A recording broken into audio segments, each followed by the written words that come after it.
AP BJP అధ్యక్షురాలు Daggubati Purandeswari NDA కూటమి ఏర్పాటు చంద్రబాబు చెప్పిన పద్ధతిలో ఆమె నడుస్తున్నారు.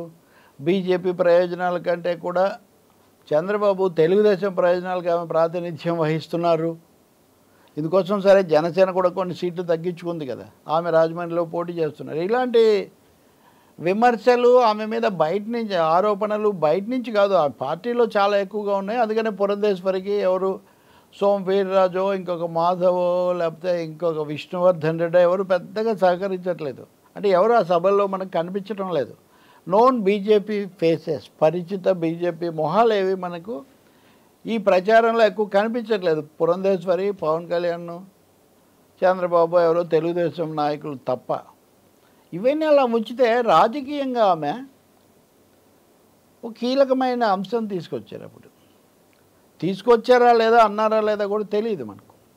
ఎన్డీఏ కూటమి ఏర్పడక ముందు తెలుగుదేశం శిబిరంలో ఉన్న ఊపు బీజేపీతో కలిసిన తర్వాత లేదు అన్న వాక్యం మనకు ఆంధ్రప్రదేశ్లో ఎక్కడికి వెళ్ళినా వినిపిస్తుంది.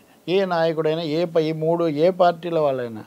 ఎందుకు అంటే దేశవ్యాప్తంగా మైనార్టీలకు, ముస్లిం మైనార్టీలకు బీజేపీ వ్యతిరేకం అనేటటువంటి భావం చాలా బలంగా ఉంది. భావం కాదు, అది నిజం. అనేక ఘటనలు, ఇప్పుడు తాజాగా పౌరసత్వ సవరణ చట్టం లాంటివి, ఇవన్నీ, అలాగే మోదీ మాట్లాడిన మాటలు, తాజాగా ముస్లింలకు ఆస్తి పంచి సంపదలు ఇస్తారు, దాని మీద నేను విడిగా నిన్న చేశాను, మళ్ళీ ఈరోజు కూడా అప్డేట్ చేస్తాను.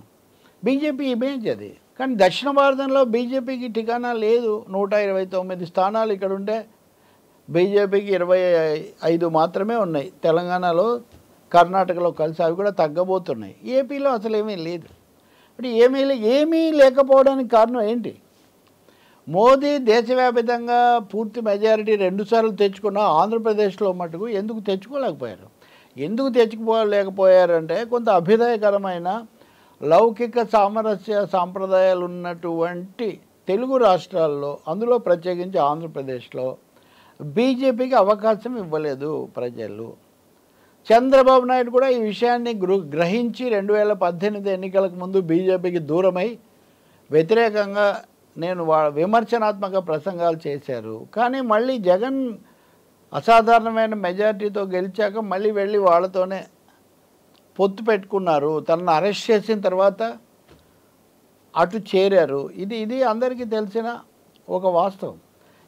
ఇందులో కీలక పాత్ర పురంధేశ్వరి ఆ రాష్ట్ర అధ్యక్షురాలు అవటం కూడా బీజేపీ యొక్క ఆలోచనల్లో, వ్యూహాల్లో భాగమే. కానీ ఆమెను అధ్యక్షురాలని చేశాక ఆ విధమైన ప్రయోజనం కలగలేదని బీజేపీ నాయకత్వానికి వాళ్ళు అసంతృప్తిగా ఉన్నారు అంటారు. బీజేపీ డబుల్ గేమ్ ఆడుతుంది కదా, ఇటు చంద్రబాబు ఎన్డీఏ కూటమిని, అంతకుమించి ఇటు జగన్ను తమతోనే ఉంచుకోవాలని.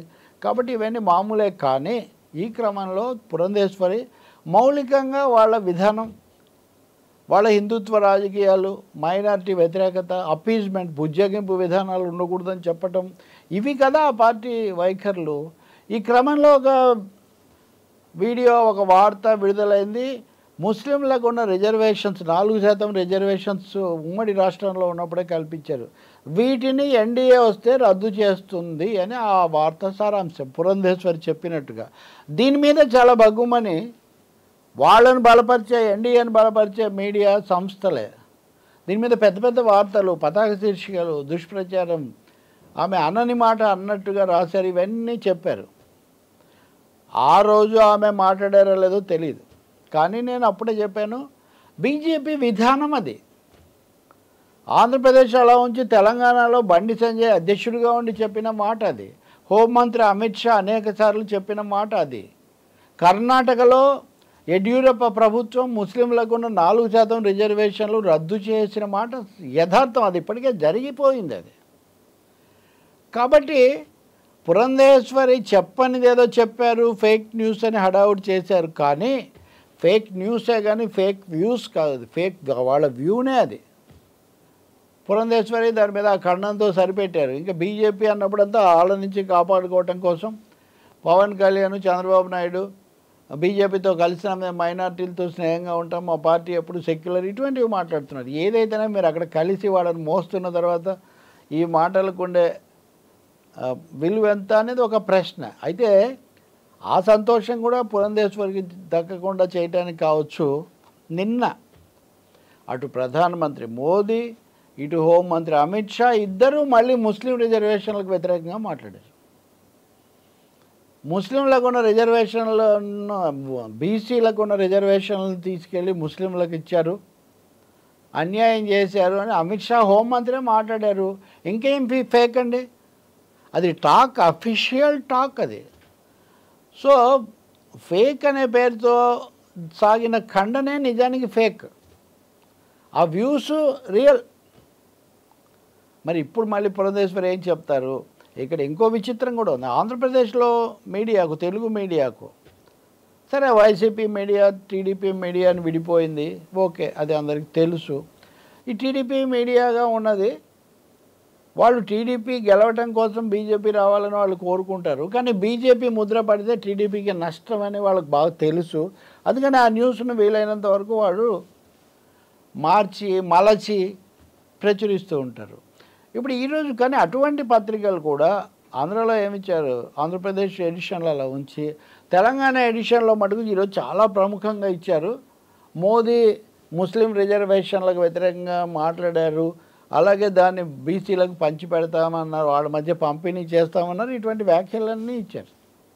ఇంకోవైపున అంటే ఎన్డీఏతో కలిసిన తెలుగుదేశం కలయిక వల్ల ఏమీ ఇబ్బంది లేదు అని అక్కడ చెప్పడానికి ప్రయత్నిస్తూ ముఖ్యమంత్రి జగన్ మాటలు ఇంకో విధంగా ఇస్తున్నారు. ఏమని, విశాఖ ఉక్కు ఫ్యాక్టరీ కార్మికులతో మాట్లాడుతూ బీజేపీకి మెజార్టీ రాకుంటే బాగుండును, మన కోరికలు సాధించుకోవచ్చు అని ఒక మాట అన్నారు. దీన్ని ఎవరికి తోచినట్టు వాళ్ళు అర్థం చేసుకుంటారు. కానీ ఈ మీడియా మాత్రం జగన్ ఎన్డీఏకే మద్దతు ఇచ్చాడు, మెజారిటీ రాకపోతే మనం మద్దతు ఇవ్వచ్చు అన్నారు అని వీళ్ళు శీర్షికలు పెడతారు. అంటే అర్థం ఏంటి?